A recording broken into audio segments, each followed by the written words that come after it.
Entrevista.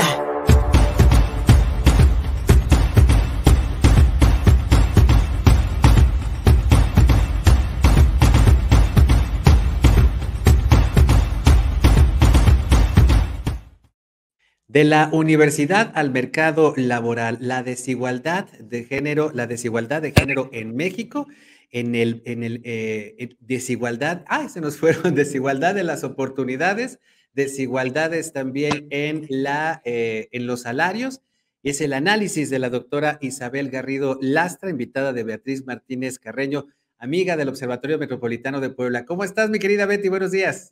Hola, buenos días, Luis Fer, con el gusto de saludarte. Gracias por permitirme invitar a la doctora Isabel Garrido Lastra. Ella es licenciada en Economía, fíjate, maestra en Desarrollo Económico y Cooperación Internacional y es doctora en Administración Pública. Y una de sus líneas de investigación, pues evidentemente es lo que tiene que ver con la educación superior.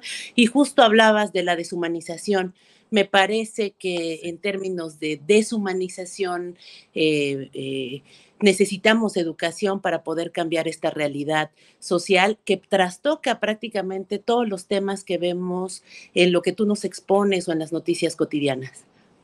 Y lo cual nos preocupa mucho, mi querida Betty, porque lamentablemente la situación de las mujeres en nuestro país no mejora, empeora, y yo creo que en esta discriminación estructural que vive la mayor cantidad de población en México, las mujeres, lamentablemente en el aspecto laboral podemos encontrar estas disparidades y estas diferencias en cuanto al trato que se les da a los hombres y que sin duda alguna pues también repercute en otros aspectos de la vida de las mujeres, como por ejemplo las relaciones con sus familias o con sus vecinos, como en el caso de los lamentables feminicidios de los que hicimos eco hace unos minutos. Ya está aquí con nosotros Isabel Garrido Lastra. Doctora, muchas gracias por estar con nosotros.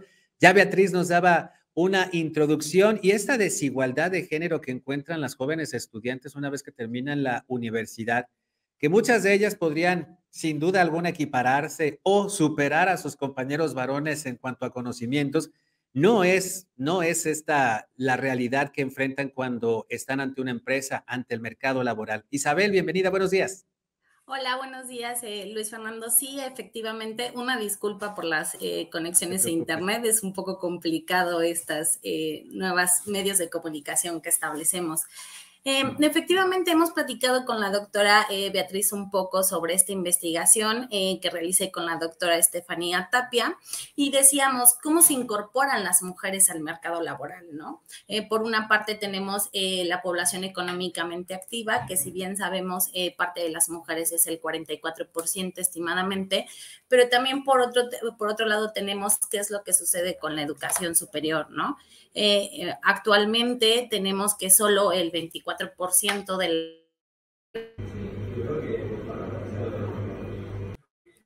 24% de las mujeres que actualmente se encuentran estudiando en educación superior solo se llegan a incorporar al mercado laboral. ¿Esto por qué sucede? Porque la mayoría de las mujeres se enfocan en estudios de ciencias sociales, trabajo del cuidado, servicios de alojamiento, comercio y restaurantes. Entonces, las instituciones de educación superior o las carreras que son altamente especializadas, que tienen que ver con ingeniería, con electrónica, con computación o incluso con servicios financieros, que es uno de los más demandados, son ocupados principalmente por hombres desde la educación. Entonces, en la educación comenzamos a ver esta segregación que se da por parte de las mujeres, lo que impide una incorporación efectiva de todas. Y por otro lado también, ¿qué es lo que sucede en el mercado laboral? Pues tenemos los ingresos, que aproximadamente hay una brecha de desigualdad entre los hombres y las mujeres de 1,000 pesos mensuales, lo que implica que las mujeres se incorporen a mercados laborales que son altamente productivos, pero que no son especializados, es decir, mano de obra en manufactura o en servicios al comercio o trabajo de cuidado. Estos trabajos de cuidado volvemos a reproducir estas desigualdades que se van desde el hogar y entonces con eso se va perpetuando esta desigualdad, que es lo que sucede con las mujeres. Otro de los datos importantes que tenemos que tomar en cuenta es que también al momento de elegir las carreras, nosotras las elegimos en función del doble trabajo que se maneja, es decir, los tiempos que necesitamos para estudiar, para trabajar o en su defecto para estudiar y para poder aportar a la casa. Y en cambio, dentro de los hombres no sucede así. La mayoría de los hombres solo estudian, o más bien dicho, eligen las escuelas en función del tiempo que tienen. Entonces, ¿qué es lo que sucede actualmente? Bueno, pues tenemos mujeres incorporadas al mercado laboral, pero con bajos estudios o en su defecto con altos estudios, pero no reconociendo este nivel de especialidad, sino más bien incorporándose a sectores de servicios y a sectores secundarios en la industria manufacturera, específicamente a los sectores servicios, como les he dicho, servicios de alojamiento, servicios de trabajo de cuidado o que tienen que ver con servicios sociales, como es el caso de la educación. Isabel, me da la impresión de que todavía en el mercado laboral seguimos encasillando a las mujeres en los roles de género, ¿no? ¿Para qué sirven las mujeres? Para atender a un cliente en un banco, para dar servicios sociales, para cuidar a Sí, personas que lo requieren. Ajá. sí, efectivamente es como cómo trasladamos o perpetuamos estos estereotipos de género que tenemos en el hogar hacia el mercado laboral. Es decir, actualmente, pues, o anteriormente las mujeres estaban dentro del hogar haciendo los trabajos de cuidado, ¿no? O Ujú. educando a los niños, que fue una de las cosas que más se marcó durante la pandemia. Al trasladar la escuela al hogar, entonces, ¿quién se hizo cargo de la educación de los hijos? Pues obviamente fueron las mujeres. Entonces, todos estos traslados se vuelven a incorporar al mercado laboral en funciones que técnicamente están profesionalizadas porque entramos a la educación superior, pero que a fin de cuentas siguen reproduciendo esas desigualdades. Desigualdades que lamentablemente y bueno, lo comentábamos hace un rato, también tienen un espejo, tienen un reflejo en otras circunstancias, en otros aspectos de la vida de las mujeres, especialmente en la vida familiar. Y en este aspecto, María Isabel, ¿qué tan importante es lo que remunera una mujer, los salarios que recibe?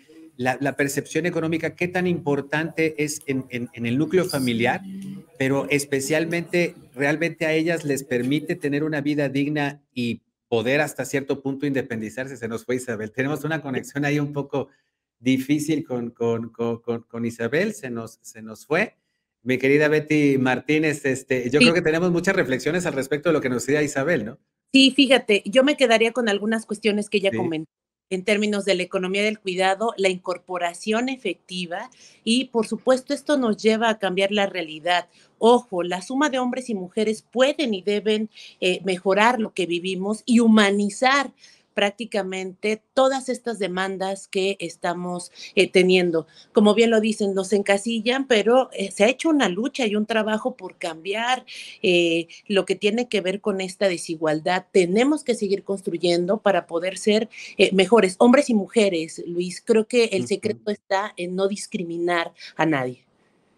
Y lo que hemos visto, mi estimada doctora Beatriz Martínez, durante las últimas décadas es cómo las mujeres pues han venido rompiendo estos paradigmas, ¿no? En países como en los Estados Unidos es mayor la cantidad de mujeres que están terminando licenciaturas. Estamos viendo ese cambio generacional de las mujeres cada vez más preparadas, mujeres universitarias, pero tal parecería que el mundo alrededor y el mercado laboral no está teniendo esta dinámica, esta misma dinámica de cambio que podemos ver tal vez en el sector educativo. Exactamente. No sé si quieras que Isabel dé un cierre o una conclusión. Por favor, Isabel, te perdimos un ratito, pero ya te tenemos de vuelta. Creo que está un poco complicado. Sí, lamentablemente el internet nos juega estas malas pasadas, lamentablemente, pero vamos a tratar de retomarlo, mi querida Betty, Sí, porque a mí me parece que la investigación que realizó Isabel tenemos que darle mayor divulgación para que entonces pongamos estos temas en el análisis y pongamos también, por lo menos en el aspecto local, pues el dedo en el renglón respecto a la necesidad de modernizar el mercado laboral. Isabel, una última intervención. Sí, perdóname, Luis Fernando, sí tengo un poco No te de preocupes. mala señal, pero la última parte que hablaba de la modernización del mercado Ujú. laboral. Y sí, no solo creo que debemos de modernizar el mercado laboral, sino también debemos de modernizar el hogar. en función de promover que las mujeres continúen sus estudios, pero los continúen en otras áreas en las que no tenemos apertura, como los casos de servicios financieros, especializaciones, ingenierías, construcción, que nos tengan que ampliar este mercado laboral, no solo a sectores que ya tenemos preestablecidos por los estereotipos. Isabel Garrido Lastra, doctora, muchísimas gracias. Te propongo que volvamos a tratar de conectarnos en los próximos días para que entonces le demos mayor amplitud a este estudio que realizaste. Y doctora Beatriz Martínez, como siempre, agradeciéndote que nos acerques todo este conocimiento aquí Contigo Puebla. A ambas, un abrazo, muchas gracias. Gracias, Luis Fer. Gracias, María. Muchísimas gracias, María Isabel Garrido Lastra y la doctora Beatriz Martínez Carreño del Observatorio Metropolitano de Puebla. Y esta maldita desigualdad, no tengo otra palabra para calificar esta terrible desigualdad que en nuestro país se traduce no solamente en desigualdad laboral, sino también en violencia de género. Pausa y seguimos contigo Puebla.mx a través de nuestra propia señal en YouTube, en Facebook y en Twitter. Además, cada mediodía estamos contigo Atlisco en STV. Síguenos en Facebook y en Twitter. Estamos contigo, Puebla.